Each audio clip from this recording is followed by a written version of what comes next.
If anybody truly knows me, they know I really love the Rocky movies. The main reason why I like them so much is that every single movie they always taught you how to persevere despite whatever trials life throws at you. And the way Stallone plays it is just amazing.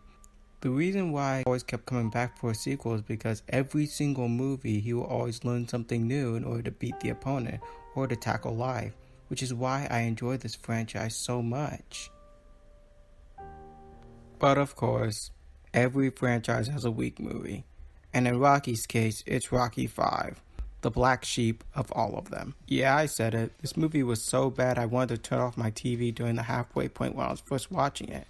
I happen to own the 40th anniversary collection as well as the two Creed movies. And when it comes to Rocky 5, this is the one I always skip. In fact, I don't even consider it canon. I just think of it as like an alternate universe of Rocky. I think of Balboa as what happens after Rocky 4 instead of Rocky 5.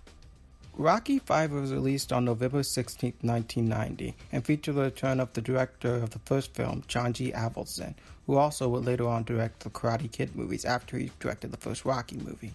The pressure was on for this movie because it was supposed to end the franchise, and it came straight after Rocky 4, which is still the franchise's highest grossing. Avildsen and Stallone had the idea of, instead of going into the high heights that Rocky 4 had, to go back to simpler to what the first Rocky movie was like. The result we got was a sloppy, cartoonish parody of a movie that cannot be even considered Rocky. Even Stallone himself hated this movie and regretted making it even while he was filming it. Oh wait, you don't believe me? Just listen to what he says in these interviews. Rocky 5 got me because I did not want to see Rocky go out a bum again. It Big killed mistake. me. No, big mistake. And I should have learned. Nobody wants to see the overweight Elvis. Right. Nobody wants to see like Frank Sinatra inebriated or the Judy Garland character. But wrong. It's dramatically right, but philosophically wrong to the audience. That's why there's a nagging part of me that wants to end it on another beat. Good. Rocky 5. 0. No, was it that bad, Rocky 5? Yeah, it was bad. I don't remember being quite as bad as that. It's just, it was goose egg. I was definitely not there. That's one of the reasons I wanted to do the last one. Because I said, if you're going to end up on doing something, like, you can't, it was so bad, so off-key, that was the impetus to do the Rocky. And the last So in this video, we're going to take a look at Rocky 5, and I'm going to explain to you exactly why I dislike it, and why I think it still pales in compared to the newer Rocky movies, and its predecessors. Are you ready? Be prepared. This is a hard movie to sit through. The film opens like every Rocky movie, showing a flashback to the previous film. Which I will admit, this flashback is decent, but it's not as good as watching the original Rocky 4 scene, and as well as that amazing speech that Rocky gave at the end. But immediately after that amazing flashback, we get the first biggest problem with the movie. We're introduced to the worst part of the movie, Rocky's injury. There are several reasons why this whole injury subplot is terrible, and I'm going to give you the reasons why right now. The first reason is, it totally undermines all of Rocky 4. Do you remember how tragic it was when Apollo died against Drago in the ring? Then we wanted Rocky to really beat him? Because we felt Rocky had a better chance to beat Drago? Well, shame on all of us, because Drago actually beat him. He broke him. And that whole victory celebrating that Rocky avenged Apollo is cut short when you realize that Rocky broke himself by fighting Drago. Also, why is Adrian's hair longer in this scene than the previous movie? But let's not worry about that, because there's no way Rocky will lose his money in this movie and he can go on living comfortably even though he's not fighting. Right? But instead of taking Adrian's advice and seeking medical attention, even though he really should, the Russian doctors won't mind treating him since they like him now, he decides to go home instead. When Rocky arrives home, he is greeted by his son, Rocky Jr., who is this time played by the real-life son of Sylvester Stallone, Sage Stallone. The fact that his son is actually played by his real-life son in this movie raises a lot of questions in me, which I'm going to run through really quick right now. Firstly, why did they decide just now to cast Sage as Rocky's son? Sage Stallone was born on May 5th, 1976, which means he could have played Rocky's son on Rocky 4. As a result, this new actor transition seems even more awkward because Sage looks nothing like the previous actor who played him, Rocky Krakoff. Also, did he take instant puberty pills to stunt his growth? He looks way different than he did in the previous movie. Rocky is greeted by a press conference immediately when he gets off the plane after he greets his son. And here we're introduced to the most annoying character in the movie, George Washington Duke, a parody of Don King. Seriously? The name? Really? I know George Washington Duke says he's very famous and everything, but how come we haven't heard of him in the previous movies? And also, how is he can just walk up onto the stage and greet Rocky? Wouldn't there be some sort of security preventing him from going on stage? Heck, wouldn't there be security preventing any of the press from going on stage and greeting Rocky? Washington Duke here, promoter extraordinary. Welcome him back.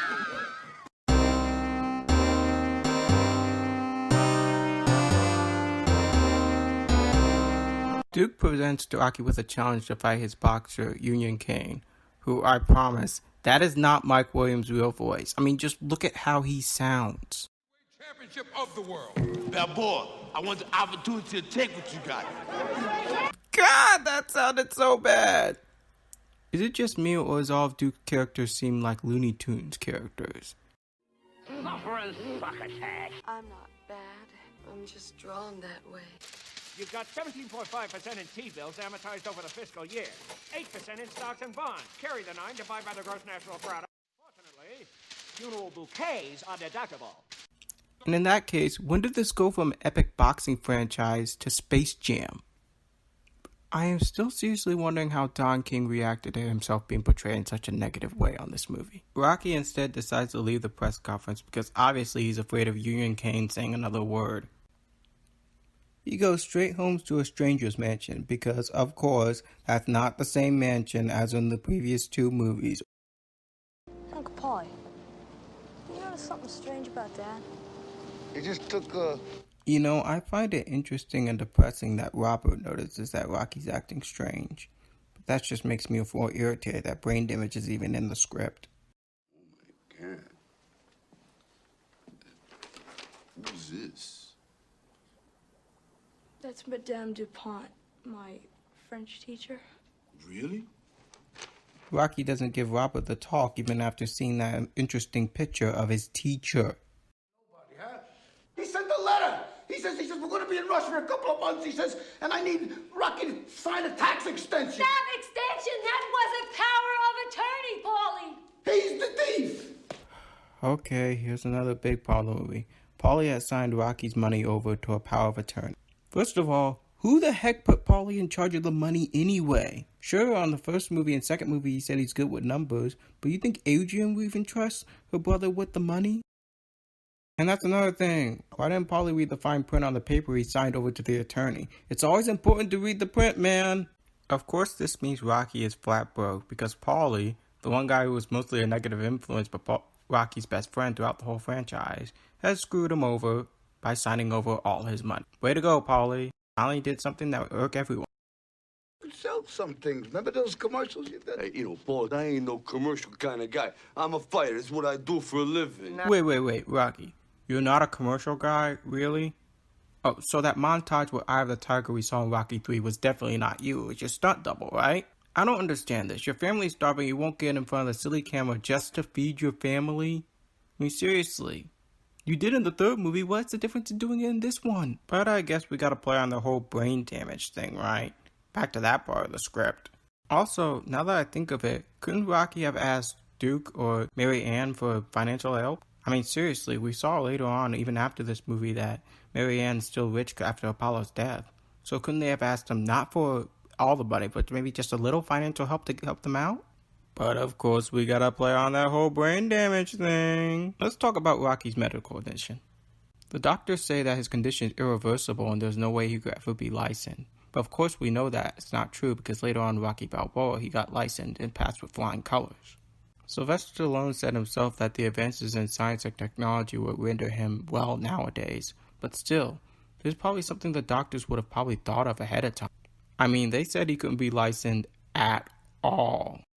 They also promised they keep it confidential, but obviously not because that slimy snake Duke got a hold of it later. So much for doctor-patient confidentiality. You guys should be fired. Rocky then visits Mickey's old gym where he's reminded of a flashback that he had of him. You ever get hurt and you feel that you're going down, this little angel is going to whisper in your ear. He's going to say, "Get up, you son of a bitch!" Because Mickey loves you. Mick, that's not a whisper, that's a yell. Rocky then decides to reopen Mighty Mick's boxing gym, and then meets Tommy Gunn, who is not at all criminal-like, stalking Rocky outside the gym. I mean, I've saved up about $400. Mr. Robert Rocky Balboa. Yeah. Seriously, at this point, Duke's broken so many laws, I really wish Rocky could afford that restraining order. He's done! He's done fighting! Funny that you think he's done fighting, Adrian, because obviously he's gonna fight someone in the end of the movie. Hey, mind if I talk to you now? My head's a little busy right now. Rocky's excuse for not wanting to talk to Tommy is what everybody says when I try and hang out with them. I don't need one. He's gonna get his cajoles knocked down. Jokes about testicles, instant fail. Meanwhile, Robert's having bullying problems at school, but he meets a new friend named Jewel. I know you can't tell by the way I look, but I ain't like the other kids around here. Why? Why is she so different, Robert? Oh, you'll be sorry you asked. You know, for an Italian kid, you ain't got a bad butt. No kid her age would ever say that, I guarantee you. Even after Tommy's proved himself to be a psychopath at the gym, Rocky still decides to give Tommy a chance. And of course, doesn't avoid an Italian stereotype with food. Are you hungry? Yeah. Yeah? Come on. You're really gonna like the way Adrian cooks, you know. She does, like, amazing things with macaroni, especially tomatoes, but I gotta warn you, she can be a little vicious with the garlic. I'll find some place to stay. I mean... No, I tell you, we got room down in the basement. It's not, no, it's nice, I don't know. What about me? Wait, sweetheart, your son is sleeping down No, there. well, he can stay with his uncle, right? That's not my pit stop. Robert. Let me let you in on a little fact of life. It's not your house. Whenever my parents would have their friends over, I was always have to give up my room. But of course, I couldn't complain, otherwise I'd get kicked out of the house. So you shouldn't complain either. Also because I didn't pay rent. Go figure. Does this mean you're gonna manage me? Absolutely. Hey, home team. All right. Rocky disowns his son by calling him and Tommy home team. Also, another thing I can tell you, Robert, don't be put off with your father's busy. I mean, my father was busy all the time. Heck, just hang out with your friends. You know, when Stallone said he wasn't there when filming Rocky 5, meaning he was into mentality, I can see what he means. For example, look at the way he instructs Tommy while fighting. Listen to me. Man, I feel weak. No, listen to me. I feel weak. Shut up. Listen to me. Look, you see, the only difference between the hero and the coward is the hero's willing to go for it, all right? Willing to take the shot. And how it's like this fire, huh? And you gotta control it because it's like, it'll like burn you up. Now compare that to 25 years later, how he instructs Adonis on Creed. Me against me. That's right. He's just in your way. Get him out of the way. Let's go. Obviously, one movie he wants to be there, and the other he doesn't. I feel weak. Shut up. Listen to me. I feel weak. Shut up. Or keep on rushing, farther, faster, quicker than the next man. To be the best is the master plan. Notice the montage they added on Rocky 5. I get they're trying to ride the success of Rocky 4, but at the same time you have to think, Rocky 4 had some amazing rock songs on it, while instantly the transition from Rocky 4 to 5, we have rap music, which is way different from what we had in the previous movie. It's a sudden transition that I think affected the success of the movie. So after that montage, we get cut back to Robert. What, you're not talking to me? I'm gonna pound your teeth out. Go for it! Wait. What did he say? What'd he say? Punk's losing his mind. What'd you say? Go for it! Oh god, this movie's so stupid. And no, this is not like the epic scene in Rocky 3 where Rocky said go for it to Clubber. This kid literally dropped his bags and said go for it to the song. Are you serious? I mean, just look at how awful that looks. Robert then goes to Rocky to tell him that he committed murder, but of course Rocky's too busy with Tommy and can't really acknowledge it. Then we cut to another montage with rap music. What happened to Hearts on Fire and music like that? And Survivor. That's it! Yeah. There's your boat, Ross. What boat? The one that's sinking. You know, I think this movie totally fails when they make Paulie the voice of reason and smarter than Rocky. I mean, look at him always warning him about Tommy and Rocky not listening. I mean, seriously. During the montage, Tommy decides to sign with George Washington Duke so he could get a shot at the title shot. Then we cut to the Balboa celebrating Christmas, but one person isn't having it. I'm talking with you here, you know. See, it's very important that you spend time with the family, you know, and have a good time and just getting the spirit going, you know. It's good, right? Good for what? Come on, let's go. Boy, you not a tough guy. I know everybody will want me to give Robert a pass on this, but look, on this scene, Rocky and Adrian actually want to spend time with him, and all he's doing is being a whiner baby. Be very close. Hey, come on, kid, I love you. No, you don't. I mean, Robert, if I said something like this to my parents, I get punished badly. You should be happy that Rocky's so relaxed-minded. Boy, you ain't white. So Robert leaves the house to become a beatnik when George Washington Duke arrives with Tommy gun. Seriously, Adrian, why haven't you gone to the authorities yet? Tommy announces he's signing with George Washington Duke, and of course we get some trademark acting by Sylvester Stallone.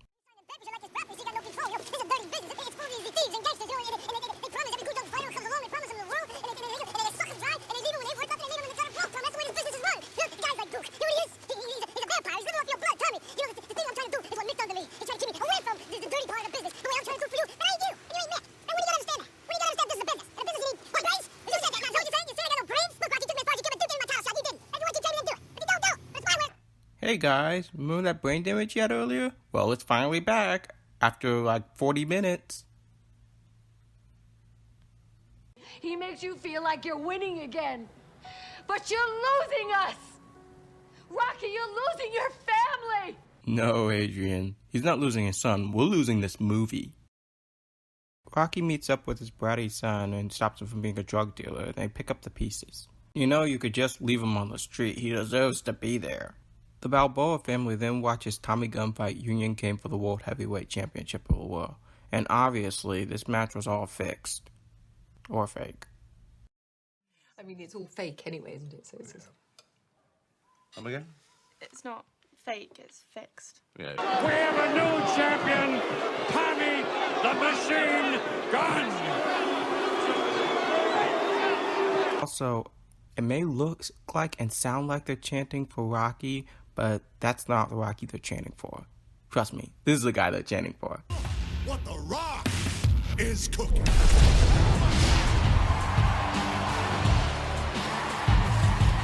Man, I'm as good as Balboa ever was. I don't give a damn what they say, and I'm tired of being called a damn robot, too. Wait.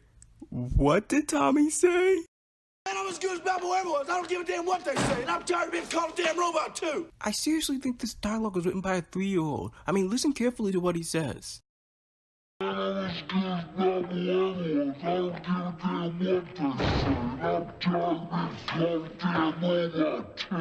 first part of the sentence, he says he doesn't care what they think, and then he says he's tired of being called a robot, so clearly he's saying he doesn't care and cares at the same time. In order to get the respect he needs, Duke suggests that Tommy fight Rocky. Oh, Rocky, you need some help?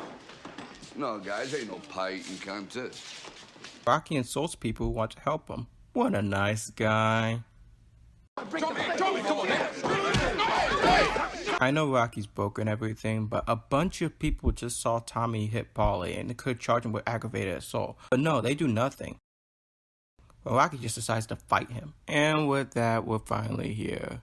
The worst fight scene I've ever seen in a Rocky movie. Probably one of the worst I've ever seen, period. The fight was choreographed by professional wrestler Terry Funk, who you might remember from Over the Top, Sylvester Stallone's other movie. And judging by the way this turned out, I really hope he got his money back. Or at least got well compensated for it. And I'm going to show you exactly why this fight scene is just so awful. Firstly, the fight could have been over in about 30 seconds, but Tommy just kept tackling Rocky over and over again just to keep it going.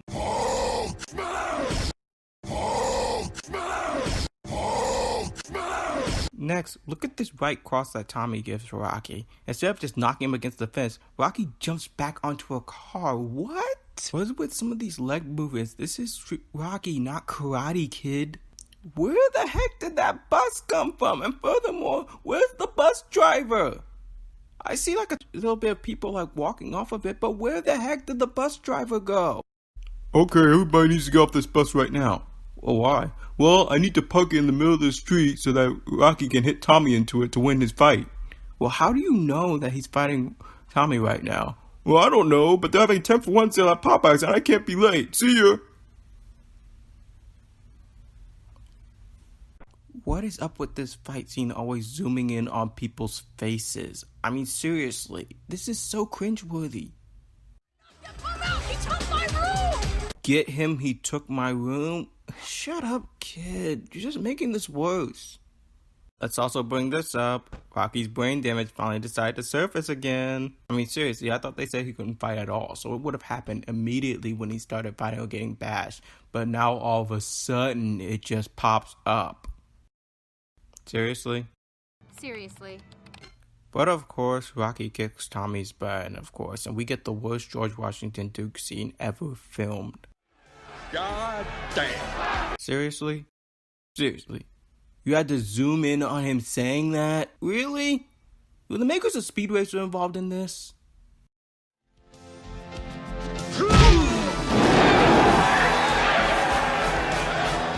Zooming for what? I know I'm supposed to feel satisfied that Rocky laid Duke out, but this is surprisingly empty as well. Duke claims he'll sue if Rocky punches him, which makes me think he's a guy with some money, which means at the same time, even if the Balboas had no money, they still couldn't apply for a restraining order against this freak. Also, look at this punch. That punch would not make him fly against the car. That would just make him crouch down because he punched his stomach. It wouldn't make him fly. Just another excuse to add another cartoony scene, right? But in its defense, this scene would be a lot better if it had some music to it. Example. Trust in your heart, that's the measure of a man.